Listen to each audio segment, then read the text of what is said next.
I wish all mankind had one neck so I could choke it. These were the final, venomous words of Karl Panzram, a man who epitomized hatred and violence. But he wasn't alone in leaving behind a legacy of chilling last words. In this video, we explore the final statements of some of the most infamous serial killers: Ted Bundy, Aileen Wuornos, Wayne Gacy, Karl Panzram, Jeffrey Dahmer, and Peter Kürten. Their last words offer a window into their minds as they face justice, revealing remorse, defiance, or chilling indifference.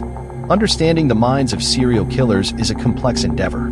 Their final words, spoken at the brink of death, can provide insights into their motivations and feelings.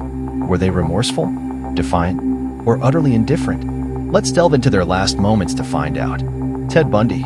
Executed on January 24, 1989, Bundy's final words were directed at his attorney and a minister. Jim and Fred, I'd like you to give my love to my family and friends. Despite confessing to 30 homicides, his last words were devoid of remorse, focusing instead on personal connections. Aileen Wuornos.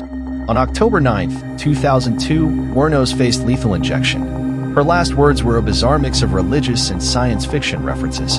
I'm sailing with the rock, and I'll be back like Independence Day with Jesus. June 6th, like the movie. Big mothership and all. I'll be back. Earlier, she had expressed a chilling readiness to kill again, stating, I killed those men, robbed them as cold as ice. And I'd do it again, too. Wayne Gacy. Known as the Killer Clown, Gacy was executed on May 10, 1994. When asked if he had any last words, he simply said, "Kiss my ass." His defiance remained until the very end. Karl Panzram. Panzram, executed on September 5, 1930, was unrepentant. When asked for any last words, he snarled, "Yes, hurry it up, you Hoosier bastard. I could kill a dozen men while you're fooling around." His hatred for humanity was evident in his final moments. Jeffrey Dahmer. Dahmer was beaten to death by a fellow inmate on November 28, 1994. His last known words were, "I don't care if I live or die. Go ahead and kill me."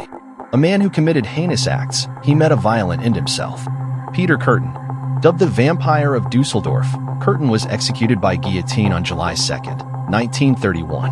Before his execution, he asked, "Tell me, after my head is chopped off, will I still be able to hear, at least for a moment, the sound of my own blood gushing from the stump of my neck? That would be the pleasure to end all pleasures." His fascination with death was evident in his final query. The final words of these killers offer a chilling insight into their minds.